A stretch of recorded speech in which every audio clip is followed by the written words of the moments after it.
Hi guys! In today's video, samahan niyo ko. Tayo po ay bibiyahe at para malaman niyo kung saan tayo pupunta, halika samahan niyo ko hanggang sa dulo ng videong ito.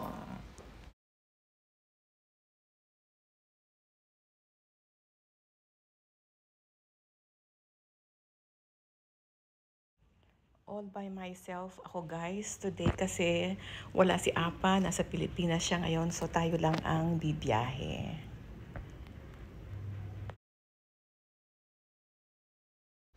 Guys, sobrang haba ng lakarin to our gate.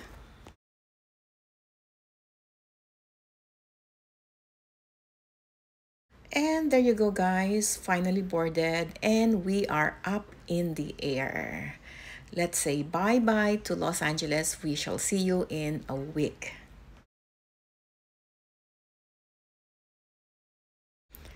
A few minutes after we are up in the air, they started serving our meal. And because nasa economy tayo, ang ating pagkain ay lasang economy. But of course, we are grateful dahil may pagkain tayo. And of course, libre. Well, as a matter of fact, kasama sa binayaran natin yan. So, samahan niyo ako guys.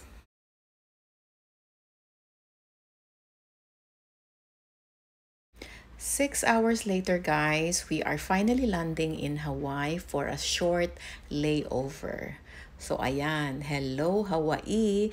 Ayan po, nagland na tayo sa Honolulu International Airport and we shall be spending like at least more than an hour here before we fly again.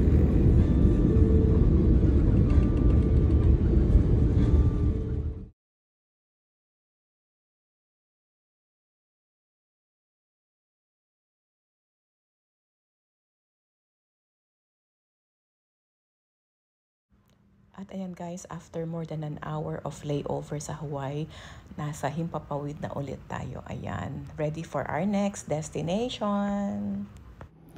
Hi guys! Medyo matagal tayo nawala kasi nag-concentrate tayo dun sa kabila.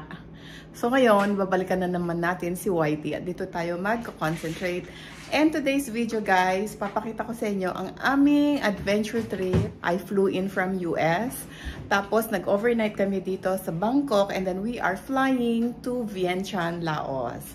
Panoorin nyo guys, sundan nyo kami. Papakita ko sa inyo yung mga lugar na kinalakihan ko kasi doon kami lumaki. We left there during the revolution and that was like how many years ago? 1974. And then this is the first time ever na babalik kami after 1974. And this time kasama ko si Apa. Ayan. So samahan nyo kami sa aming adventure sa aming Vientiane, Laos trip. See you guys! Guys, we are trying to get a connecting flight from Thailand to Vientiane actually on the same day. But unfortunately, yung flight namin, hindi siya aabot. So what we did, we booked a one-night stay dito sa hotel. Mura lang hotel ito kasi tutulugan lang naman namin. It's like a 10 minutes drive from the airport and we only paid $30 for the night. Okay na ang kwarto. The building is old pero the room is decent enough to, you know, to spend the night. Malinis naman siya, maluwag siya. So this is fine for us. So ayan, papakita ko sa inyo ang aming kwarto na $30 a night. We just spent. This is absolutely recommendable for guys, for those who are trying to catch an early flight from Bangkok to anywhere Asia. If you have to catch an early flight and you just have to spend the night, okay na itong hotel na to, itong Suborna. Haba ng pangalan, ilalagay ko dyan. So 10 minutes drive siya sa hotel and then nag-taxi lang kami from the hotel. Tapos pumila lang kami doon, kumuha kami ng taxi. Nagkamali pa kami kasi pumila kami doon sa taxi na regular. So tinuro kami doon sa isa. So kumuha kami ng ticket and then pagdating namin doon sa driver, hindi daw siya. Kuha daw kami ng ticket doon sa mga short drive na taxi. So luipat na naman kami doon. Finally nakakuha kami ng taxi. Ayan. And then guys, mukhang nabudol kami kasi pagkakuha ng karga namin nung driver, sinakay niya, sabi niya 200 baht. So okay na kami kasi gusto na namin makapagpahinga, so okay na. Pero deep inside me, parang sabi ko, parang ang mahal yata, 200 baht. Kasi parang meron ako nakita doon na 50 baht. So anyway, sumakay na kami. Kinonvert ni Apa sa US dollars ang 200 baht. So it turned out to be like $5 for the taxi ride. So anyway, nag-check-in kami sa hotel. Ayun, tapos nagpa-schedule kami ng early pickup for tomorrow, which is ngayon nga para hatid kami ulit sa airport. And then, eto guys, tinanong namin doon sa receptionist kung magkano ang hotel, kung magkano ang taxi from the airport dito sa hotel, at ang sabi 100 baht lang. So ayun guys, nabudol kami ng 100 baht. So anyway, all is well. So nandito kami, nakatulog naman kami, and then we are getting ready dahil meron kaming early flight to catch from Bangkok to Vientiane. Sundan nyo kami. Ayan. Thank you for watching. Ito pala siya guys. Ang kwarto, ang hotel na tinirhan namin. It's okay. Nag-spend lang kami ng one night.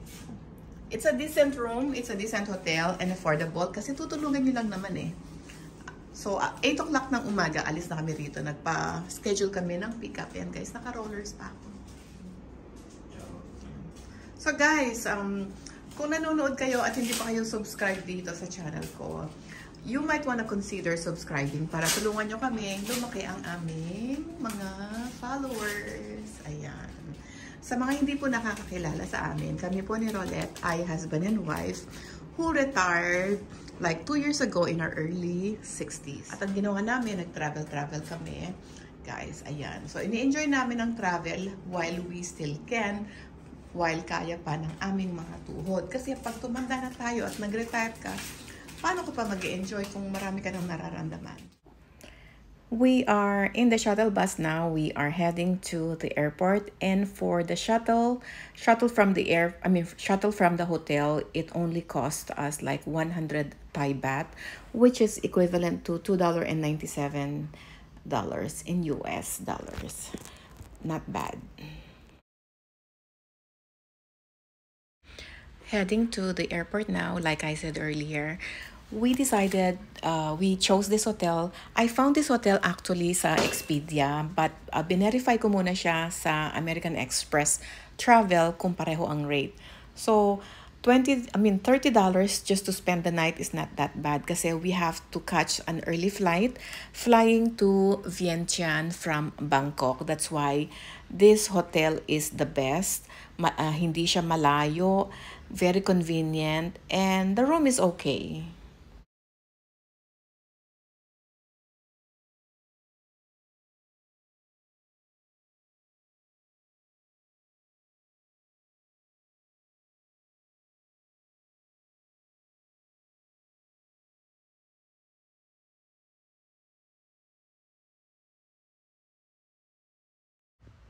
We are now in line to check in this time. We chose to fly with Thai International because we would like to get all the points since they are affiliated with United Airlines. Since we already have some points with United Airlines, so we might as well avail the points, diba? Ayan guys, we are check-in. And we are just going to our gate, and hopefully everything would go smoothly until makalan kami sa Vientiane.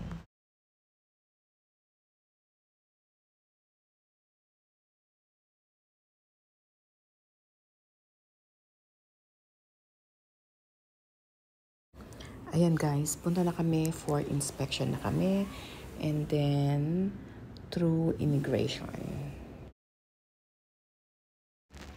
Ayan guys, na-intercept yung aking backpack kasi meron pa pala akong isang bottled water sa backpack ko na nakalimutan kong ininom. So anyway, okay lang. So ayan, punta na kami sa aming gate. Ayan guys, syempre pag meron kang nakitang Instagrammable or something na maganda, syempre kailangan magpa-picture ka muna. So anyway, off we go to our gate. Medyo may kalayuan at ang natadaanan namin mga mapanukso. Pero nagbehave ako, hindi ako tumingin, so hindi ako gumastos. Ayan. Ayan guys, as we are heading to our gate, meron kami nakitang nagtitinda ng mga mango and sticky rice. At nakita namin kasi very tempting siya. Meron siyang pandan flavor. So, kumuha kami ng isa. Maghahanap kami guys ng pagkain kasi gutom kami. Hindi kami nag-almusal dun sa hotel kasi ang almusal nila is Italian. Eh, nasa Thailand ka. Paano ka naman kakain ng Italian food nasa Thailand ka? So, ang ending namin dito kami sa airport maghahanap ng almusal. No, gano? $20. Come on. Ayan guys, ang ating food, ang aming almusal, bago kami pupunta ng aming gate. Nag-order lang kami, usually. Mag-share lang kami kasi marami kaming kakainan kaya dapat konti lang order na namin para kaya namin ubusin. So, ayan na ang ating meal, ang ating pad thai. Dito tayo sa airport ng Bangkok.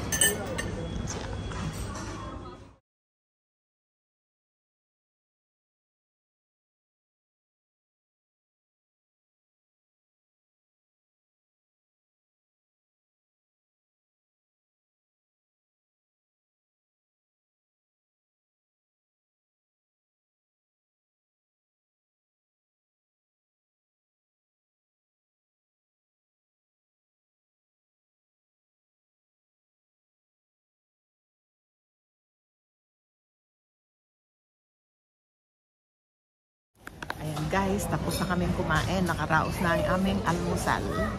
Nag-share lang kami ng pad thai at saka ng fried chicken. Tapos, nag-order ako ng buko.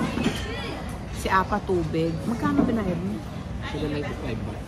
So, ang binayaran niya is 790 baht, which is equivalent to like 795. Oh my God, $23. $23 ang aming kinain. Nag-share lang kami ng pad thai. Well, hindi ka na magtataka kasi nasa airport ka. Kaya, presyong airport. Kaya, huwag nang magreklamo.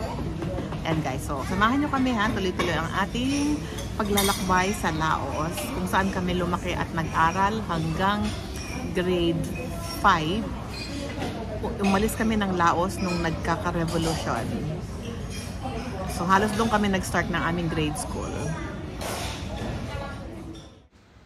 Ayan guys. So, this time talagang totoo na to. Pupunta na kami sa aming gate. At yan, nakikita nyo, dala-dala namin si mango with sticky rice. Kakainin na lang namin siya sa plane nang matikman namin.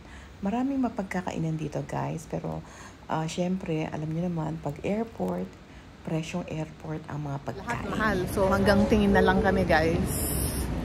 Check muna natin yung ating gate kung hindi siya napalitan.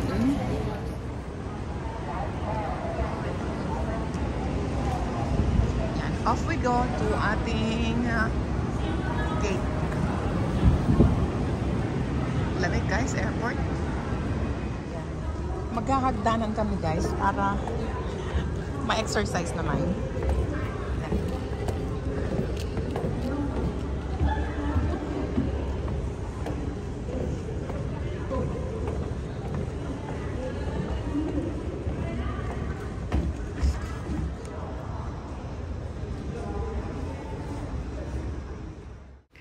Feeling nostalgic na naman ako guys because it brings me memories when we used to travel from Bangkok to Laos in the 1970s. Because it's a small plane, we would normally take the shuttle bus and then the shuttle bus will take you to the aircraft. So ganito rin siya dito sa Bangkok. So I guess it stayed.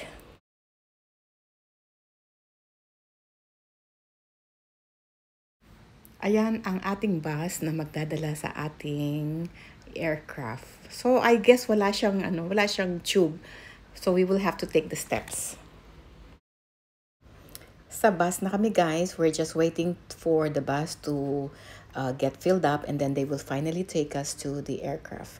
Ganito siya. I would recall when we were younger in the early 70s, this is how we travel. We'll take the shuttle and then the shuttle will take us to the aircraft.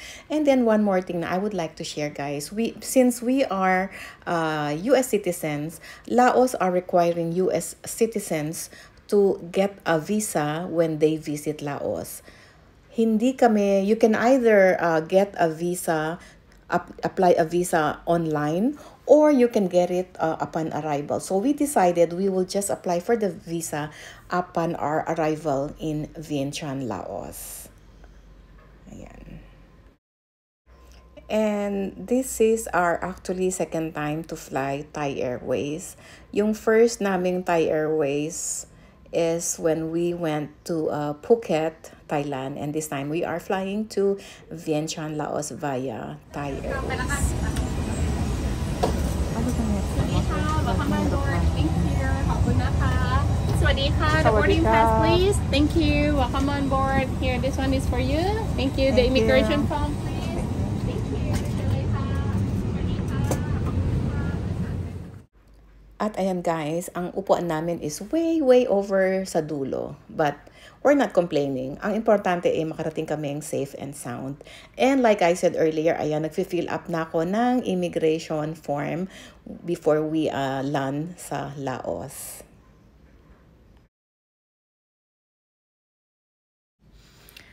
At yan guys, after takeoff, after being in the air, at a certain altitude, they started serving us meals. And I was impressed kasi the flight duration is only for an hour from Bangkok to Vientiane, Laos via Watai International Airport. And they still serve us meal. The meal was chicken and rice and some Thai desserts. It was a good serving. Small siya. Hindi ka mabubusog, hindi ka naman magugutom, hindi ka mabibitin. So okay lang siya.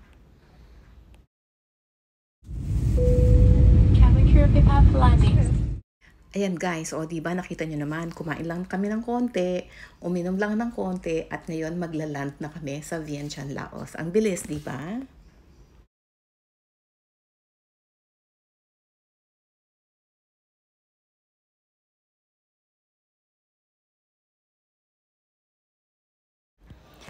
Ayan guys, we are starting to descend and excited talaga ako kasi after 50 years makikita ko na ulit ang bansa kung saan ako nag-grade school, kung saan ako lumaki. And very nostalgic kasi yung never ko na-imagine na in my 60s makakabalik ako sa Vientiane, Laos.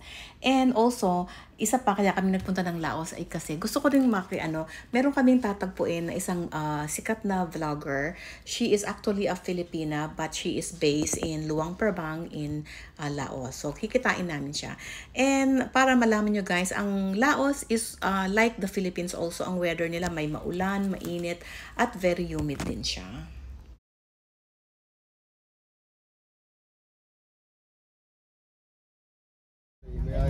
Sa Laos na kami. ท่านผู้โดยสารคะการบินไทยแนะนำท่านไปถึงท่าอากาศยานนานาชาติวัดไตแล้วค่ะเพื่อความปลอดภัยกรุณานั่งรัดเข็มขัดอยู่กับที่จนกว่า Now landed at Wat Thai International Airport. For your safety, please remain seated with your seatbelt fastened until the aircraft comes to a complete stop and the fasten seatbelt sign has been turned off. Be careful when opening the overhead locker to protect yourself and other passengers from possible injury. Please check your belongings and travel documents before leaving the aircraft. Thai Airways International, a member of Star Alliance. Captain Kunari.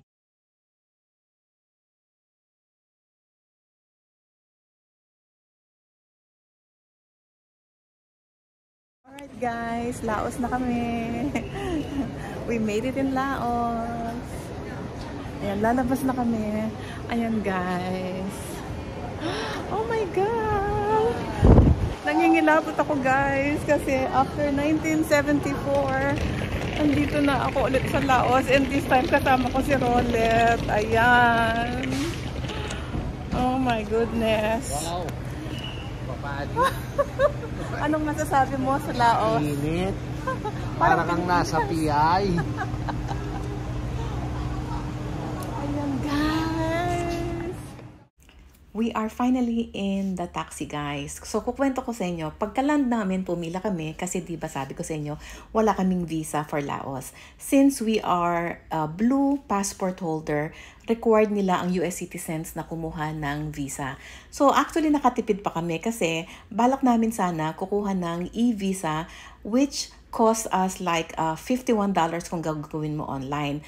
Pero dahil hindi na kami nakagawa nun, wala na kaming time, so we decided mag-apply na lang kami upon arrival. And surprisingly, it only cost us $40 each. Napakadali, napakabilis, napaka-smooth ng application. And also guys, sa taxi pala, this cost us $7 to take us to the hotel.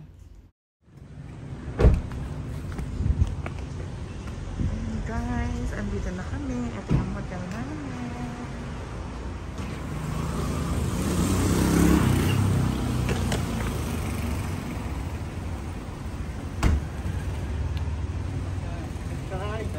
Kapchay! How are you? Just keep here. Sabay di! Okay. Let me help you with the luggage. Let's go inside for checking in. Alright. Okay. Thank you. Welcome.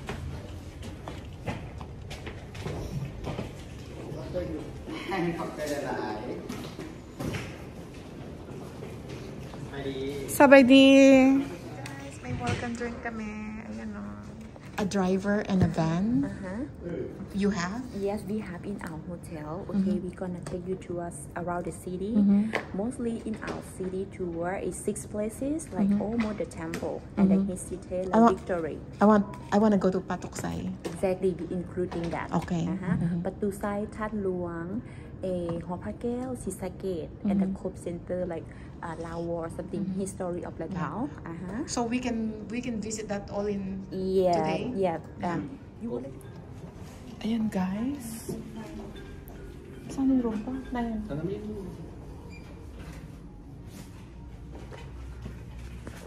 Pupunta na kami sa room namin guys. Ayan sila guys. So meron silang welcome drink. Kaso busy ako nakikiusap kanina sa kaya hindi ko siya nakuhanan nung binigay sa amin itong welcome drinks. Ito ang kwarto natin. Ayan. Oh my goodness. Ang laki, ang liit. Pero okay na to. Ayan, ang ating kwarto. Ayan guys, ang ating kwarto. Ayan. Tingnan natin kung may view tayo. Uy! Ayan ang ating view, mga temple, mga puno, at saka building na tinatayo. Okay na. Okay na daw. Ayan. Ayan ang ating kwarto. Meron silang prutas and drink, of course. Pag ginamit mo yan, siguro may bayad. Ayan guys, ang ating kwarto. Ito ang aming banyo. Ayan. Ayan ang banyo. At ayun ang shower. Ayan si Apa. Hi guys, nandito kami sa van. Solo namin ang van. Ito-tour city nila kami sa Vientiane, Laos. Ayan, diba?